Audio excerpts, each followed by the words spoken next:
Oh, and I wanted to show you, I got this really cool tool. It's called a truck bed unloader. This one's by Haul Master, and you put it in the bed of a truck, and you know, when you put a load in there, you put this in first.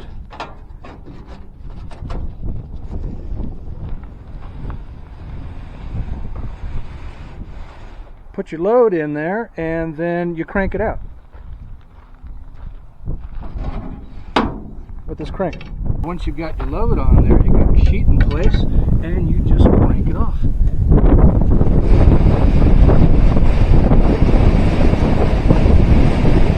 Easy.